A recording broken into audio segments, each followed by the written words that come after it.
Morning, guys. Hope you had.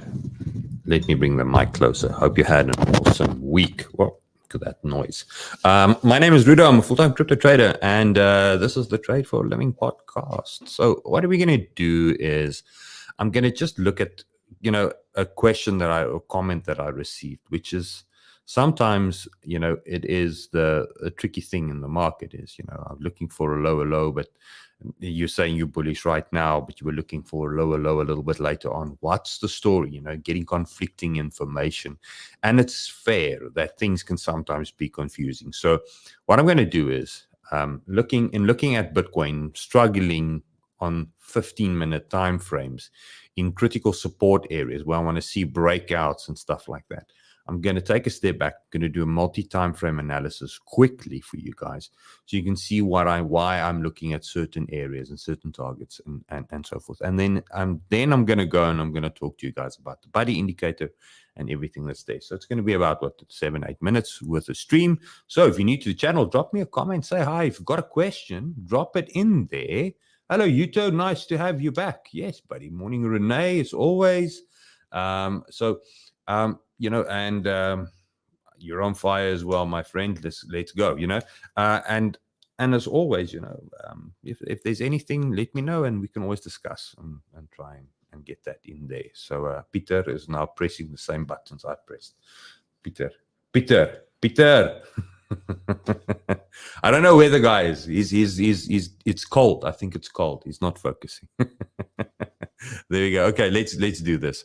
Multi-time frame analysis real quick. So I'm going to go into Bitcoin and I'm just going to look at the Bitfinex trading pair. Why not Prime XBT or After Prime or any of the other ones? The reality is that I'm looking for big liquidity pockets and I'm trying to get a nice average price that kind of fits all the various exchanges.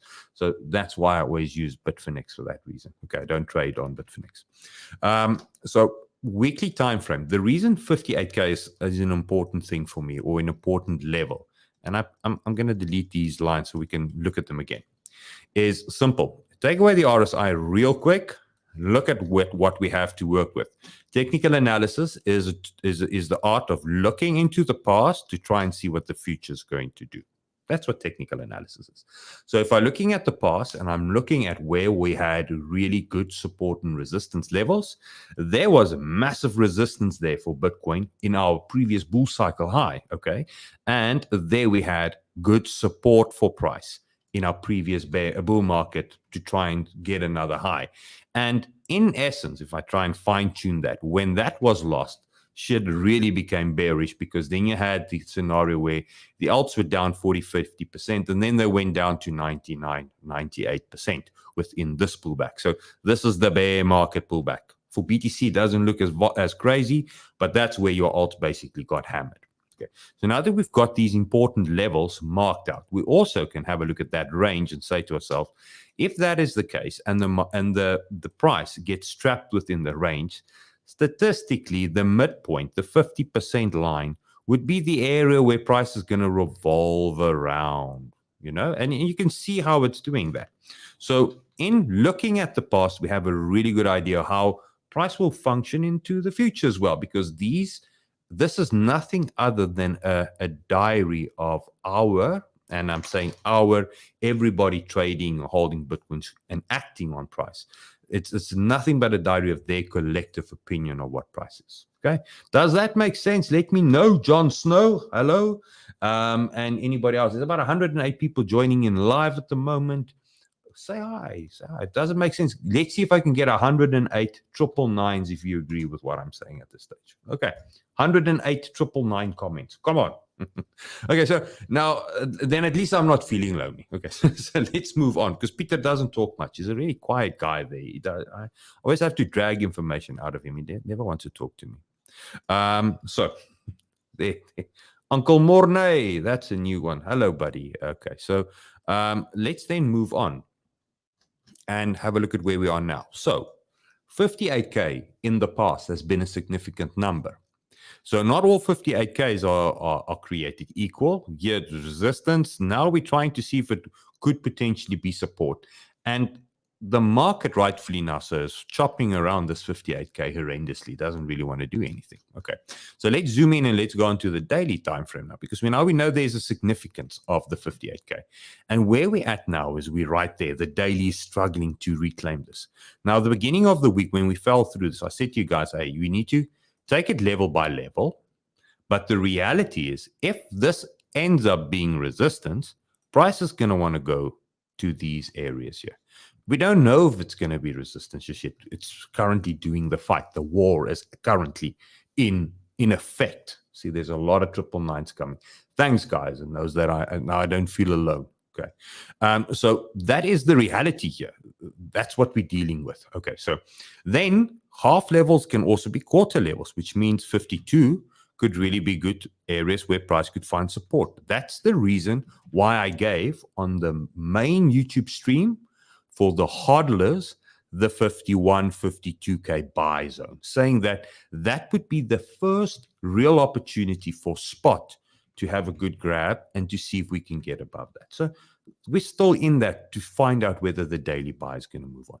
Now, if I zoom into this to try and look at the 4 hour, I've not looked at whether it's bullish or bearish sentiments. We've just looked at the macro view, moved into where we are now. Now, if I zoom into this, now I want to try and get a trader. Remember, this is Trading for a Living podcast, a trader bias to see which direction I need to be trading. Okay. And it's very simple if I do that. If I zoom in, you can clearly see the market has been trending down. Higher high, low, low. You can see it's been trending down. But where we're at now, if this holds, this would be the first time in 6 months that we've not made a lower low on a sell-off or a liquidation event. And that could possibly spell out that we're bottoming. Okay. So on the 4 hour time frame, looking at that, I'm saying, okay, if I want to swing trade this, I have to swing trade this as a short trader because it's been trending down since March this year, trending down, swing trade short. But if I'm looking at the current price action, I would want to almost trade against the trend, because if this is in fact not a lower low anymore, it's an early signal that the market's trying to turn around. That's what I want to try and get in.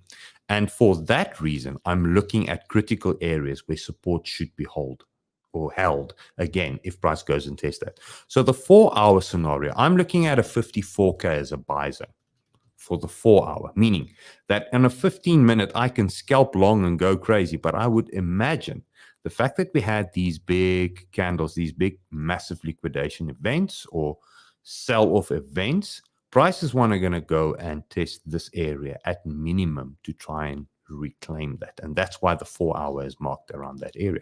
Now, how am I going to get there? How do I look at that? Well, if I zoom in, I'm saying to myself, if this is the demand that needs to hold, what will price do? Price will go and test that demand. Okay. It's going to want to try and get in on that demand.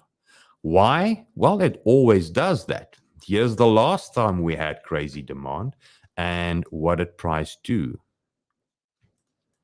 It went and tested that. So for what was true here will probably be true there on a smaller fractal play.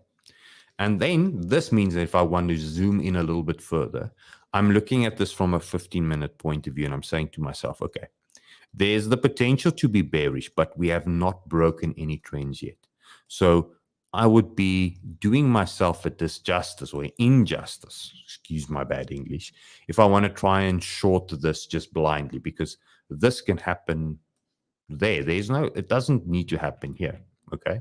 And because the trend is still bullish and intact, I still need to believe that it's going to go higher. Bringing in the RSI then makes this your friend. Now, what does the RSI tell me? Okay. Looking at this earlier price action, I'm just going to scale up back to the 4 hour real quick. Looking at this price action, the RSI is saying to me, we are making higher highs still with Bitcoin, and we are making lower highs. So we're creating strong bearish divergence. But the rule with this is we remain bullish until we lose the pivot. okay? And we have not lost that pivot. So that's why, yet again, if I bring that price in, it's 58K again.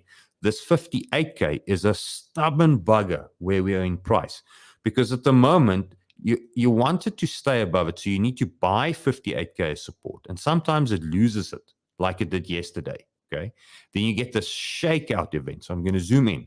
Shakes out, and it's just a market hunting for liquidity. It's just spiteful at the moment. But that's the area that I still want to see price stay above it. So hopefully this weekend, we end up holding this pivot. And if we do so, I want to keep on looking for an excuse to buy here, so that if we do, we can still break out and go higher. Fail and do the opposite, go bearish. I know that at some stage we will come and retest the zone, and then I can be uber bearish and really trade this hard to the downside for the lower targets. Okay, so that's the game plan for me. Now, my trading this for this month, trading month, always from 20 to 20. Yesterday, I basically took another $500 knock. So I was up a few thousand, and I was, getting really cocky that this is going to move. We were sitting, I bought the 58K test, and we were sitting around here, and 3 BTCs worth of price action at that stage. $400 and $1,200, $1,300 worth of profit at that stage. But then the market just did this, and it's going to keep on doing this until all the lazy weekends get out. So I have to stay vigilant and keep on trying. So today I'm going to try, and I don't normally trade on Fridays, but today I'm going to try and see if I can get in another long here, just for that sake, because I still feel like there's going to be more. This means that from the 4-hour point of view, this has already taken out the liquidity. We still have this supply zone sitting in there. And the potential is that minimum, we're going to go there and reject. But the big thing is, I need us the 4-hour. Before we go to this low, I need Bitcoin to first take out the hidden bearish divergence. Because if we sell off now, the chances that this is going to yield a good result for us becomes increasingly low. What do I mean? If we go down now, the reality is we'll probably turn this then, confirm that this is resistance, and then go sweep for a lower low, 51 and that then changes my point of view. So I want to try and trade with the hope that we first take that out, because then I can buy the low with a little bit more confidence. And if the market doesn't want to give me that, I will short this and from this area, but then here I'm going to be short-term bullish, because then I believe the market's going to go give us a lower low and go to 46. Okay, so there you have my BTC analysis in double the amount of time that I thought it was going to take. Then let's quickly have a look at comments from you guys. This is for the main YouTube YouTube, so I'm not going to talk too many alts in long-term plays. Let's see if there's anything trading right. There are many shorts at 52. Good shoot levels. Yeah, no, there are many guys. There are many shorts at 52. And you're definitely right by that observation. The market will always look for the most painful direction in order to move that. Okay. Could I analyze FLR? Do I need to get out of it? Yet again, this afternoon in 2:30, we'll be looking at the spot coins, and then I will analyze FLR for you guys and curve and anything related to that. Okay, so trading wise, if you're a trader, if you want to trade with me, I trade on Prime exclusively. You're more than welcome to come and trade with me.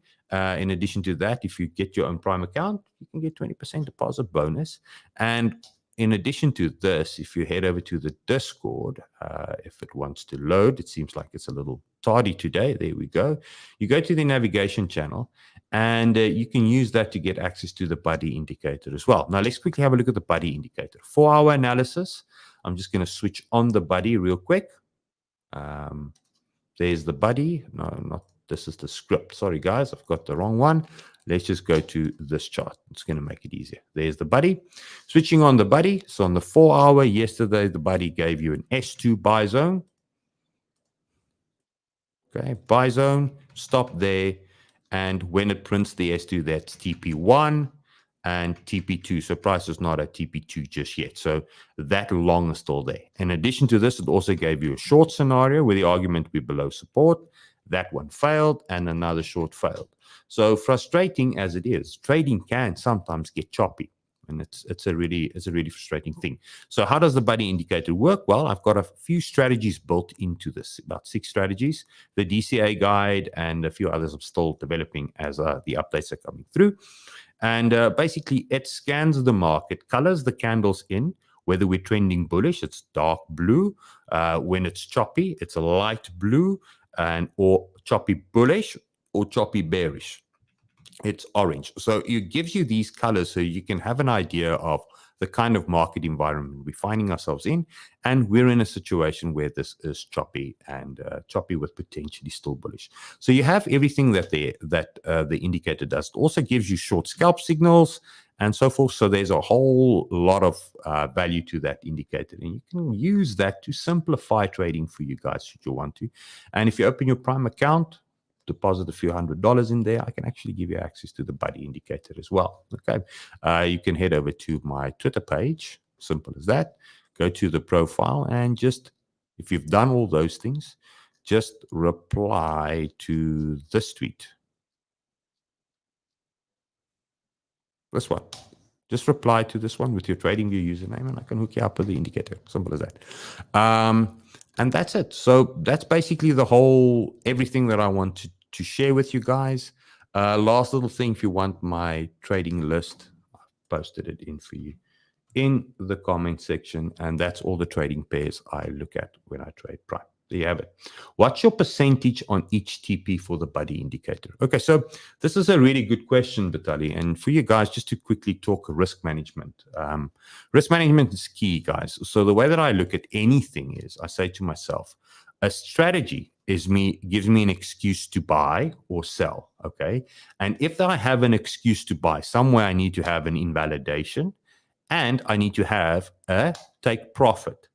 And the argument is my risk to reward ratio needs to be positive, needs to be more than what I risk. So meaning if I'm looking at this setup and I have a risk to reward ratio, meaning I'm going along there, okay, and I'm going along and I'm going to sell my long there. In this scenario, it's a risk reward ratio of 2, which means if I had risked $100 in here, I would have made $200 if it hits there. So I'm either down $100 if it goes to the red line first, and I'm up $200 if it goes to the green line, which means if I've got a risk reward ratio of 1 to 2, I can potentially lose 2 times more than I win, and I would still be in profit. Meaning if I've got a 33% success ratio of my trading, okay, this means, and I use this just a 1 to 2, I will be at break even. Okay.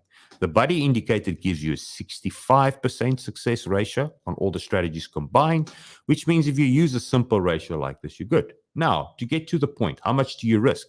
Never risk more than 3% on your trading portfolio. Okay. So I tend to not do that. I tend to trade, sometimes I would say, I have a fixed amount. I want to trade either 3 or 5 or 10 BTCs, depending on the current market volatility. And then there's a budget that I assign that I'm comfortable losing per trade, which means if the trade goes my way and all the way that I will probably have, and as per the buddy indicator, at least a 1 to 9 risk to reward ratio, which all of a sudden changes the dynamic. I can be going break even for a long time, but if I get one big hitter, it does do a big difference. It gives you a lot of more gains. Now, you're going to have to go and calculate that for yourself. How much is 3%? Do it once and stick to that same budget, saying, I'm going to trade. I've got $1,000. Let's make it $3,000. Then the maths is easy. I've got $3,000 in my trading account. Okay. So if I want to risk 3%, that is going to be, what's it? $300, $600, $900. $90, sorry, my math, $90, okay? So if I take $90 per loss, okay, for the next 10 trades, and then see where my account is, okay? So if the next 10 trades ended up being profitable, you'll have maybe $3,500. And now you can say, okay, there's additional $500. I might turn this $19 to $95 risk per opportunity. Simple as that. That's all you need to do. Okay, there you have it, guys. Have a lovely day. I'm done. I've actually taken too much time that I wanted to share with you guys, but I think you guys have a little bit of an idea of what it is. So this afternoon, make sure to stay tuned. Then we can look at your coins, your requests, and everything around that. And then we can hopefully have a little bit more information, because this Dixie does look bearish. Okay, means break through this level, your Bitcoin's going to start flying, and that's what I'm betting on. Okay, that's why I'm bullish still. Okay, cheers everybody. Have a lovely day. Keep hustling.